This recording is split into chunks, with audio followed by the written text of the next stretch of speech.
Escola dos Annales.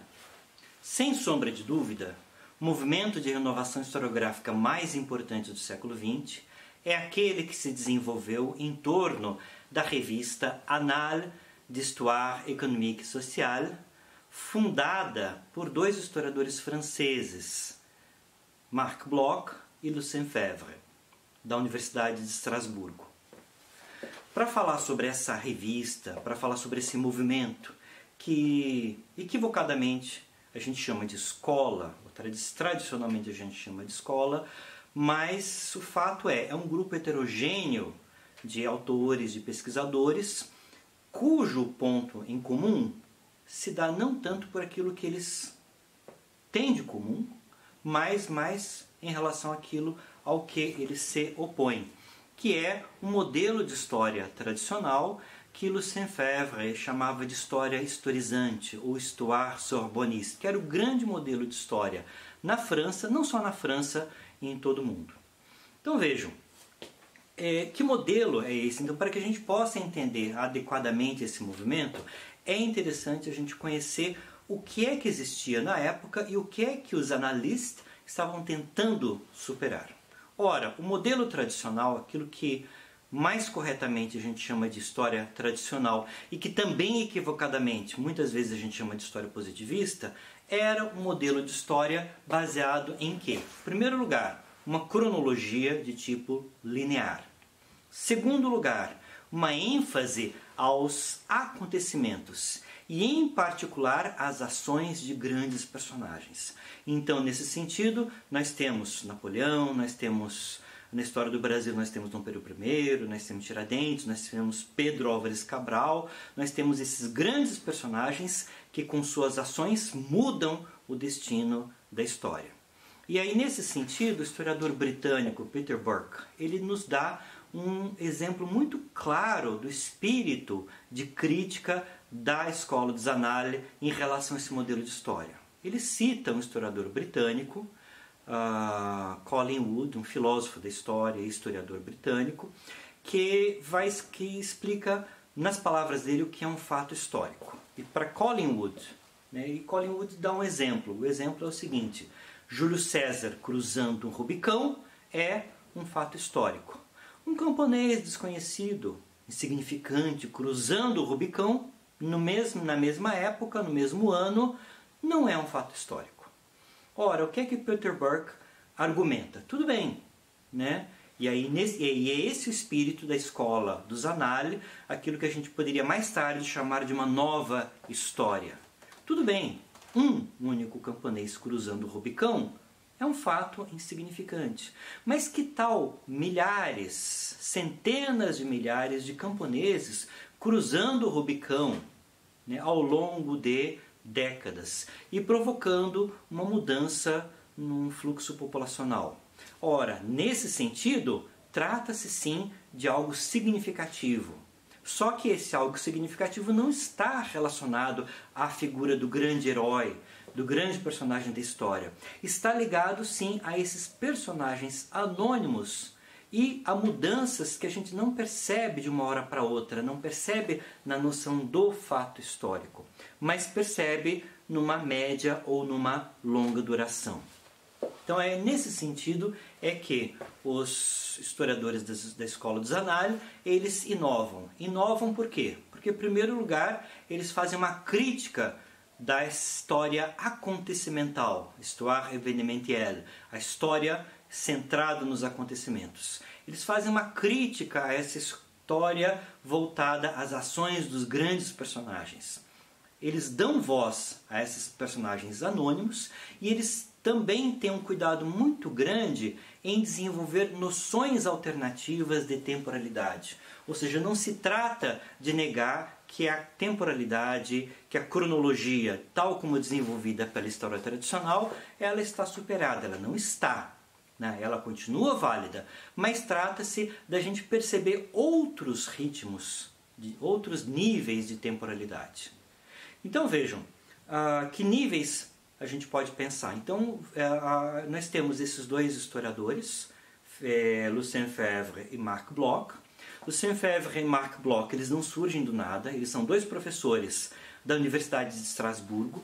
E aí, nesse sentido, Estrasburgo ela é uma universidade estrategicamente colocada, ou seja, é ali uma área que sempre foi uma área de disputa entre a França e a Alemanha, portanto, é uma parte, né, da França importante do ponto de vista geopolítico, e ao mesmo tempo é o quê?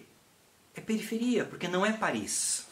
Certo? E aí é nessa situação de uma universidade importante de um ponto de vista geoestratégico, mas ao mesmo tempo não é Paris, não é o centro intelectual da França, é que vai se desenvolver um grupo de intelectuais, primeiramente ligados a uma revista também, a chamada Revista de Síntese, que é fundada por Henri Bert, que é um filósofo, mas um filósofo muito apaixonado pela história e que tem uma proposta de abordagem interdisciplinar.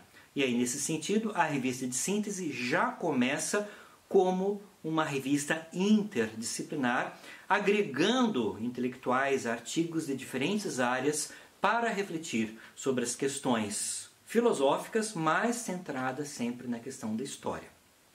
E aí, vejam, e a revista foi fundada em 1900, a Revista de Síntese, e durante todo esse tempo, Lucien Febvre e posteriormente Marc Bloch foram colaboradores dessa revista.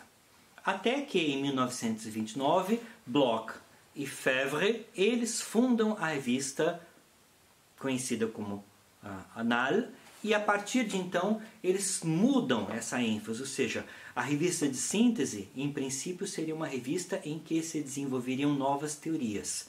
A partir de 1929, então vamos desenvolver a prática. Como é que a gente faz uma prática historiográfica diferente?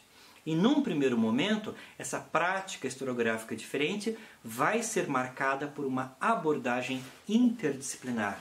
Eles vão recorrer a elementos teóricos da sociologia, vão recorrer a elementos teóricos da psicologia, da economia, da geografia, enfim, eles vão fazer uma discussão teórica bastante ampla e a partir, mas uma discussão teórica de tipo interdisciplinar, e vão incorporar esses elementos, trazendo essa renovação historiográfica. E aí uma outra questão é dar ênfase para quê? Para essa dimensão social da história, que é diferente daquela dimensão pessoal que era dada pela história tradicional. Vou lançar mão de um exemplo, né? Problema da descrença no século XVI, a religião de Rabelais, que é um livro escrito por Lucien Febvre. Ora, o que ele faz? Ele vai polemizar com historiadores da época que diziam que Rabelais era ateu. E o que é que Lucien Febvre faz? Ele faz uma análise linguística do período, dizendo que é impossível que uma pessoa fosse, né, que alguém fosse ateu, né, nesse sentido de negar a existência de Deus. O que Rabelais era, na verdade, em primeiro lugar, se utilizava em relação a Rabelais uma palavra, que é a palavra descrente, certo?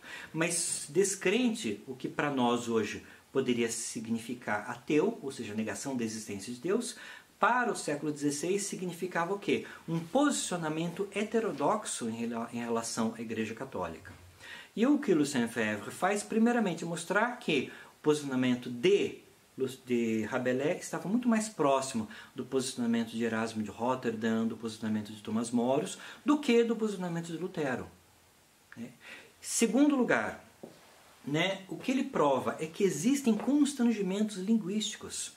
Uma época, uma mentalidade, ou seja, a pessoa ela consegue pensar a partir do quê? A partir do instrumental que lhe é dado pela cultura, do instrumental que lhe é dado pela linguagem. E a linguagem do século XVI não tornava possível uma concepção clara, sincera, por assim dizer, do ateísmo, a negação da existência de Deus. E é nesse sentido, então, que o Lucien Febvre ele se alinha a essa corrente sociológica de caráter durkheimiano, no qual os constrangimentos da sociedade são mais fortes do que as iniciativas individuais. E aí ele vai incorporar isso, ele vai incorporar elementos da sociologia e vai produzir uma visão diferente da visão tradicional, em que mais importantes seriam, né, essas forças supra-individuais do que a ação do personagem histórico. A revista dos Annales, ela ficou sob direção do Lucien Febvre. Marc Bloch morre em 1944, fuzilado. Ele junta-se à resistência na época em que, na Segunda Guerra Mundial. E aí, Lucien Febvre, ele permanece como diretor da escola até final dos anos 40, quando então assume, conjuntamente com Lucien Febvre, um jovem estudante, mas brilhante, chamado Fernand Braudel, que, entre outras coisas, atuou como professor na Universidade de São Paulo, né? Mas Fernand Braudel então torna-se diretor da Escola dos Annales, e Fernand Braudel escreve uma tese de doutorado de Estado, que se torna um grande modelo para as pesquisas históricas da época, intitulada O Mediterrâneo e o Mundo Mediterrâneo na época de Filipe II.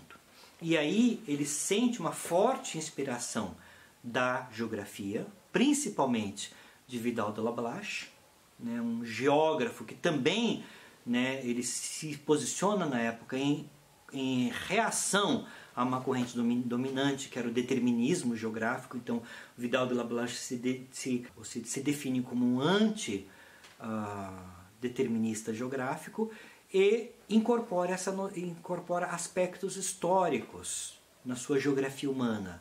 O que é que faz? Assim como Vidal de Lablache se aproxima da história, o próprio Fernand Braudel, que é historiador, se aproxima da geografia. E com isso, ele vai fazer uma história que ele chama, Fernand Braudel faz uma história que ele chama de modelo tripartido, em que ele estabelece 3 níveis de temporalidade, que seriam então a curta, a média e a longa duração. E o Mediterrâneo é um livro que começa com a longa duração. A longa duração seria o quê? É uma história milenar. São as transformações que acontecem muito lentamente.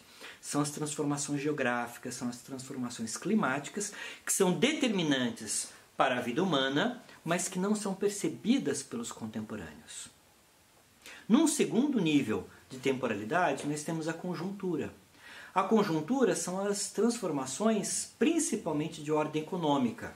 Aquelas que demoram décadas ou até um século ou 2, mas que não são essas transformações milenares. São transformações de um tempo mais rápido do que as mudanças milenares, do que as mudanças geográficas, mas ainda assim eles não são perceptíveis para os contemporâneos. Uma mudança de preços, por exemplo. Às vezes as mudanças de preço demoram décadas, né, para se manifestar. E aí, se você faz um distanciamento, você compara. Opa, o preço do trigo é tanto em tal época, e claro, vai sofrer flutuações, né, altas e baixas, mas 4, 5 décadas depois a gente consegue notar alguma coisa muito diferente. Ou talvez uma coisa mais simples, a velocidade dos navios.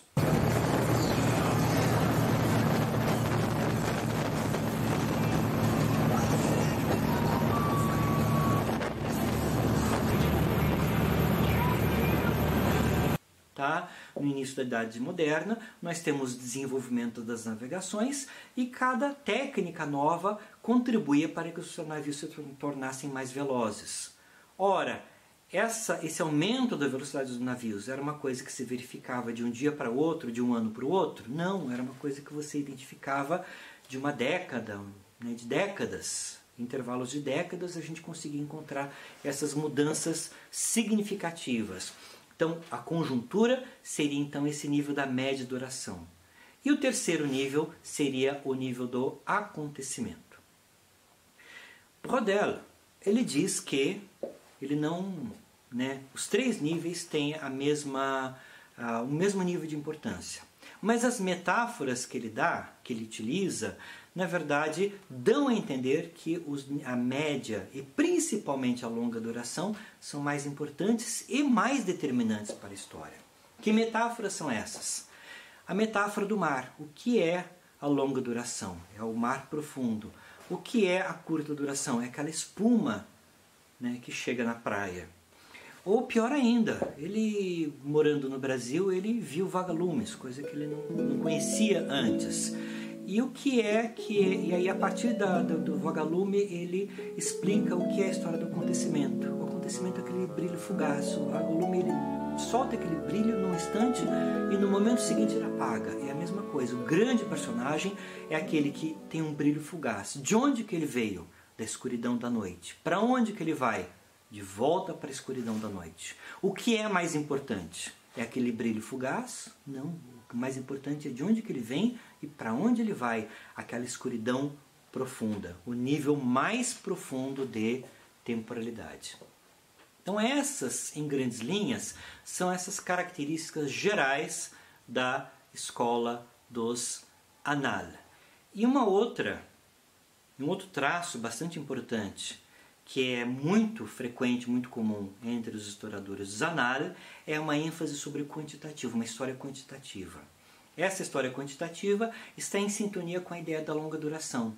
Ou seja, vamos pegar em registros paroquiais e vamos ver o número de óbitos, de falecimentos, de casamentos e vamos desenvolver o quê? Taxas de natalidade, taxas de mortalidade, taxas de fecundidade e vamos ver como é que se dão as mudanças populacionais ao longo de décadas e ao longo dos séculos.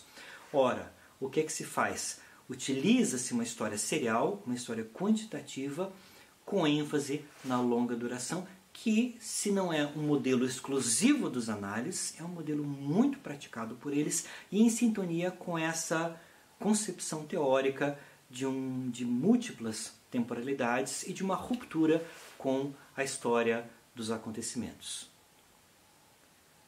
Bom, é isso. Na verdade, tem muito mais sobre a escola dos Anal, mas a gente vai deixar para a nossa aula de quarta-feira. Obrigado a todos e até lá.